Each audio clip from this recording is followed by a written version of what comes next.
5 years ago, yesterday, The Sims 4 was launched and Maxis were streaming to celebrate that today.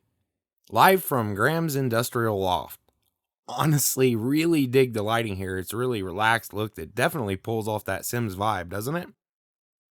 Before we got to The Sims 4, Fire Monkey Studios, developer of Sims Free Play, came on to tell us Moschino's fashion stuff has made it to Sims for mobile. Yeah, it was an ad. Holy crap. You can pay to finish quests early.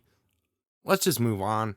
Back to The Sims 4, my first impression was, dang, Graham's a pretty good builder. First up, they showed us a new gnome drink table, I guess. I don't get into the gnome thing, but there's sure a lot of them. These frosted glass end tables are new. I did like the potters here, and they tile perfectly, meaning that you can make walls of these things and have them slip nicely together like counters. The lighted posts and the fencing that comes on it are also new. The stair railings also included lighted posts. There are some nice angled outdoor lights, a new picnic table, and some lounge chairs that might annoy you if you own island living. They said that with a lot of this stuff, while there are patterns that feature a plumb bob in celebration of Sims 4's 5th year, it's been thought of that you wouldn't like using that look all the time, so they provided some nice standard patterns for everyday use. Next up, Graham invited over the Nasir family for a house party. Does that sound Arabic? Why, yes it does. The Sims 4 is getting content to allow Muslims to dress in-game like they might in real life with a hijab that is not connected to anything else, so can be worn with many different outfits. Male Sims get a knitted kufi as well, and yeah, I had to look that up because I'm culturally ignorant. Some people are getting angry over this because it's viewed that Sims should be a-religious, and in the past they've tried to avoid religious labels on things.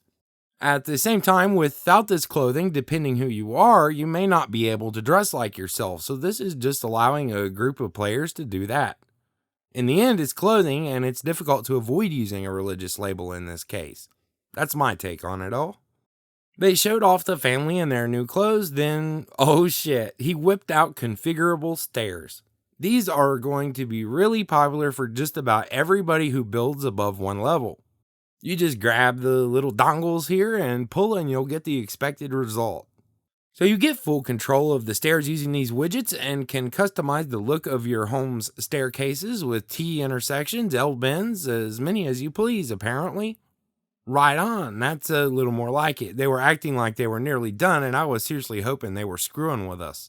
New Arabic architecture was shown off next, double doors and windows. These nice wide open entryways and the curvature to the doorways, it definitely looks refreshing.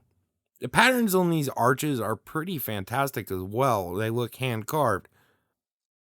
So it'll definitely be doable to make a home with a Middle Eastern feel using these new build items. They showed that off for a few moments, then went back to the instantly beloved stair customization tool, and only now he shows just how powerful the system is, pulling in a build with tons of unique stairs, and showing off the tool with a super zigzaggy staircase he can easily manipulate to make it look how he wants. I'm pretty sure I've been in this exact house in my nightmares, like one of those things where the staircase or hallway just never ends. But yeah, the system is definitely going to offer up a lot of options. Stairs can overlap as long as you have enough height clearance. I'm definitely digging it, and it's something off of the community's wish list, so there you have it. Anyway, you have a lot more options allowing you to make the staircase from hell. Don't do this, your sim will spend 2 hours just to go pee. I know they already do, but you're not going to make things any better.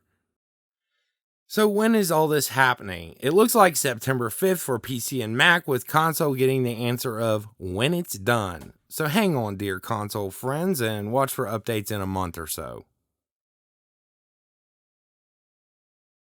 I spent about a week straight on server upgrades, then the bugs those made, and we had a bit of downtime, and I'm really sorry about that. We did succeed in incorporating a system that let us easily share news articles and guides with the community without having to do 10 steps just to do a quick little article. Everything's automatic, so it's a time investment that should pay off in savings in about 5 years. My forums community hit 10 years old just a few days back, and I guess that means I've been covering this not so new game 5 years myself. Doesn't feel like it, but I guess that's a typical thing. Anyway, thanks for watching, and I'll be a lot more active with content next week when I start covering the Sims 4 Realm of Magic game pack.